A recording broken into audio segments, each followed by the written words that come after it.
Hello, Bes. Sinundan ko si Miguel. Bes, ano nakita mo? May iba na ba siya? Confirm. May kabit yung jowa mo. Ha? Sino naman magiging kapit niya? Kabit niya si Scarlett. Hello, Bes? Nasaan ako? Anong gagawin niyo sa akin?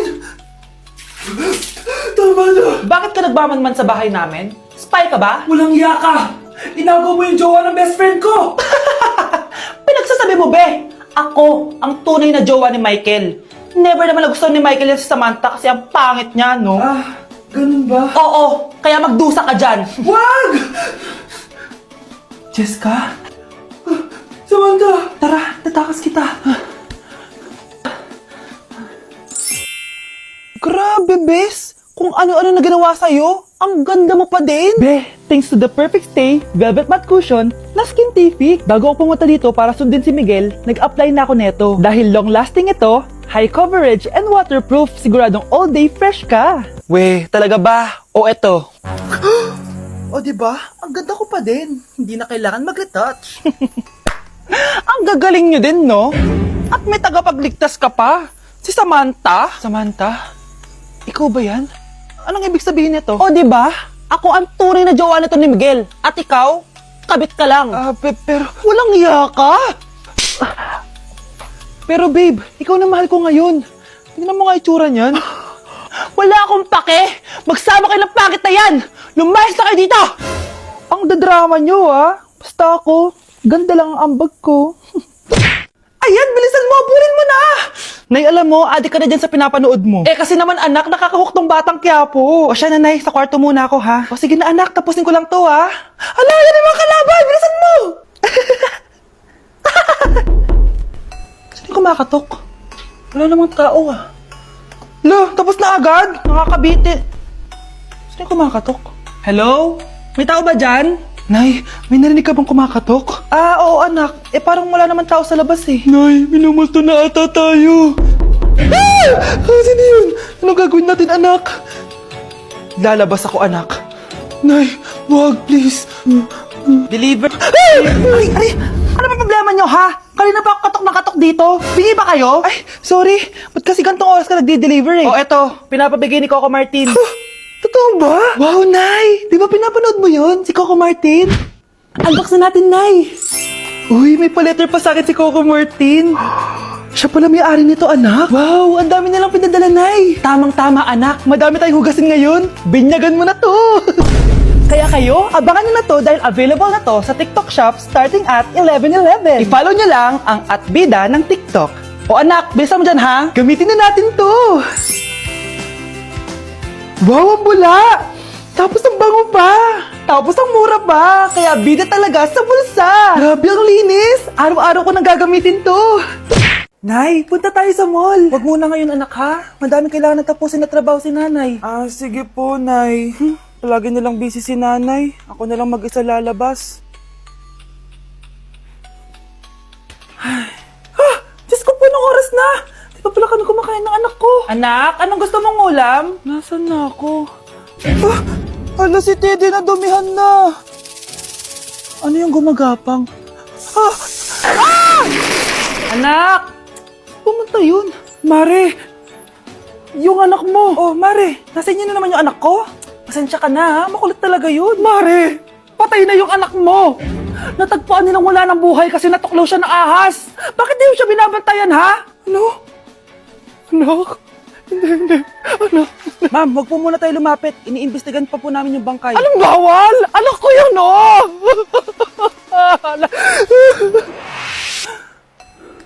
Nay, punta tayo sa mall. Anak, buhay ka? Sige anak, labas tayo. Punta tayo ng mall. Yay! Pumunta kami ng mall!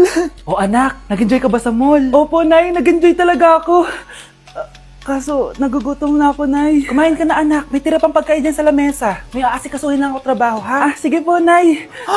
Ang sarap! Salamat naman at nabuhay ang anak ko.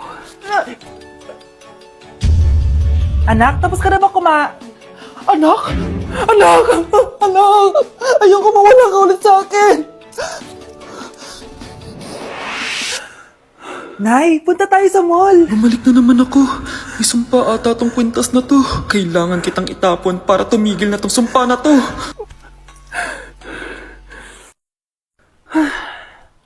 Teka, kwintas ba yun? Sino naman nagtapon nitong magandang kwintas na to? Sayang. Akin na lang. Tumatawag? Hello? Hello, ma'am. Kayo po ba yung nanay ni Samantha? Nabangga po kasi siya. Kailangan Ano? pumunta dito sa ospital. Nasagasaan anak ko! Nay, eto na po yung pagkain ni tatay. Thank you, anak. Pwede ba ako pumasok, Nay? Wag na muna, anak. Baka ma-stress yung tatay niyo eh. Sana gumaling na si tatay. Ang tagal niya na kasing paralyzed eh. Sige, Nay. Alis na ako. Mahal, papakainin na kita ha. Naglutuan ka ni Scarlett. Nay, eto na po yung pagkain ni Ano yun, Nay? Ang baho. Ay, anak, mamaya mo na ibigay yan. Papaliguan ko muna yung tatay mo. Nagpupo na naman. Sige, Nay. Tao po, delivery po. Ano po yun? Kay Susan po, importante daw po to. Si nanay, ako na lang po magbibigay sa kanya. Nay, may nagpapabigay po nito sa inyo. Binasa mo ba to, anak? Hindi po, Nay. Wag mo tong babasahin, ha? Sige po, Nay. Mamamalengke lang ako na uulamin natin, ha? Ikaw muna magbantay ng bahay. Ano yun? Bakit sobrang baho naman? Saan nanggagaling yun? Dito sa kwarto nila nanay. Tay, nagpupo ka na naman, no? Yung envelope to, Death certificate? Hindi naman patay si tatay, Hello po. Buti naman po, ma'am. Sinagot niyo na. This is St. Peter's Funeral. Kailan niyo po ipapaimbasa mo yung asawa niyo? Isang linggo na rin po kasi baka bumaho po yung bangkay niya. Anak, alam kong nasa kwarto ka ng tatay mo. Si nanay. Dok, bakit ka meron neto, ha? Bakit may picture ka ng nawawala akong anak? Hindi mo ba talaga naaalala? Hindi. Sabihin mo sa akin, buhay pa ba ang anak ko? Umalis ka na. Marami pa akong gagawin. Buhay pa ba ang anak ko? Oo! Buhay na buhay ako! Ako ang anak mo na iniwan mo sa palengke dati! Nagtataka ka? Isa na akong trans ngayon. Alam mo, buti na lang may mabait at mayamang pamilyang kumukup sa akin. Kaya maganda yung naging buhay ko. Tingnan mo, naging doktor pa ako. Kaya salamat sa'yo at iniwan mo ko. Anak, hinanap kita. Umasa ako na babalik ka. Hindi na importante yan. Ayaw na kita makita at hindi na kita kailangan. Kaya umalis ka na! Hello po. Kamusta po yung pasyente? Dok, si nanay naman yung nagkasakit. Kamusta na siya? Okay naman. Sa iba ko na lang siya ipapaasikaso, ha? Anak? Anak, please! Bakit anak tawag mo sa kanya, Nay? Sure ka ba na habang buhay ka magagalit sa nanay mo? Nakita ko results niya kanina. Anytime, pwede siya mawala. Magpapahangin lang ako. Nasaan na sila? Hello, nurse? Nasaan yung pasyente dito sa room 214? Anak? Ako ba hanap mo? Nay, akala ko may masamang nangyari na sa'yo. Anak, hindi na kita iiwan. Good news! False alarm lang pala yung nakita namin results sa nanay mo. Ibig sabihin, magiging okay siya. Salamat naman.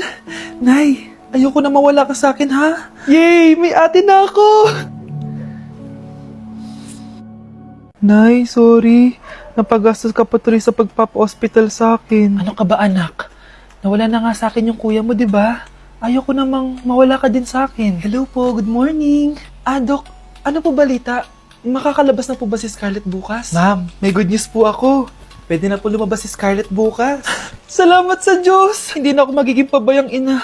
Ayoko na maulit yung nangyari sa kuya mo. Nay, ano pala nangyari kay kuya? Hindi mo pa nakakwento sa akin yun. Ha? Bata pa yung kuya mo, anak, nung nawala ko siya sa palengke. Mare, magkano tong sitaw? 50 na lang sa'yo, Mare. Ang mahal naman, Mare. Pwedeng 20 na lang to. Mga laruan ba yun? Ang ganda nun na. O siya, sige na, kumare naman kita eh. Ayun yung gusto ko sa'yo eh. Tara na, anak. Anak, anong lugar na to? Nasaan yung batang yun? Nasaan na si nanay? Nay! Anak!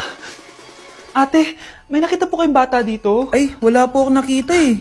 Nasaan na ba yun? Anak! Simula noon, hindi ko na nakita yung kuya mo, Scarlett. Hanggang sa may pumuntang pulis sa bahay natin. Ang sabi nila, patay na daw siya. Grabe naman yung nangyari kay Kuya Nay. Ang lungkot naman po pala nung nangyari sa kuya ni Scarlett. Sige na po, ma'am. Kailangan ko pa pong bisitahin yung mga ibang pasyente. Sige po, Dok. Salamat po. Anak, ang importante, makakauwi ka na bukas. Opo, Nay. Makakapag-thirst trap na ako ulit.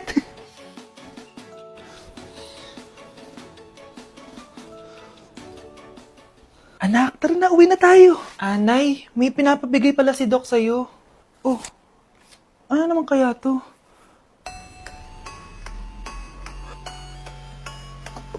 Paano nangyari yun? Nay, bakit po? Mga sinungaling kayo? Paano niyo nagawa sa akin to, ha? Nay, anong sinasabi mo? Hindi namin maintindihan. Ikaw, Scarlett. Sabi mo doktor ka, di ba? Bakit katulong ang trabaho mo sa New York, ha? Nay, Ikaw, Brianna. Teacher ka, di ba? Bakit nakita ka nilang nasa bar at sumasayaw-sayaw ka pa? Ikaw, Michael. Akala ko may engineer na ako. Ngayon pala, nangi-scam ka lang ng tao! Bakit nyo tinago sa akin to, ha? Nay, hindi kasi ako nakapasa bilang nurse sa New York. Sabi nila, mas magaling kasi talaga si Brianna compare sa akin. Kaya rumakit muna ako bilang katulong para makapag-aral ulit. Oo, Nay. Sumasayaw ako sa bar. Pero di ko binibenta ang katawan ko. Kinilangan ko lang yung pera para makagraduate na ako bilang teacher. Ayoko na kasi manghingi sa'yo eh. Ang baba kasi ng sweldo ng engineer, Nay, kaya humanap ako ng paraan para kumita ng pera. Alam ko mali ang pagiging scammer pero yun ang bumuhay sa akin, Nay. Mga anak! Sana sinabi niyo sa akin. Pamilya tayo dito, diba? Magtutulungan tayo. Bakit tinago niyo sa akin? Natakot kasi kami, Nay, na baka ma-disappoint ka namin. Alam kasi namin yung paghihirap mo. Mapag-aral lang kami. Anak ko kayo. Gagawin ko lahat para sa inyo. Sa tingin niyo ba hindi ko kayo tatanggapin, ha? Kaya itigil niyo na yung mga ginagawa niyo. Lalo ka na, Miguel. Opo, Nay. Sama-sama tayong bumangon. Nay, sorry. Wow, ang sweet naman. Isa ka pa. Gusto mo talaga masira itong pamilya namin, no? Lumayas ka dito, pamilyang peke! Ano? Palibhasa, di ka mahal ng pamilya mo. Mga ate, kuya, proud pa rin kami sa inyo. Mga anak, simula ngayon, sama-sama na tayo, ha? Walang iwanan at walang magtatago, ha? Promise? Promise, Nay. Hindi na kami magtatago.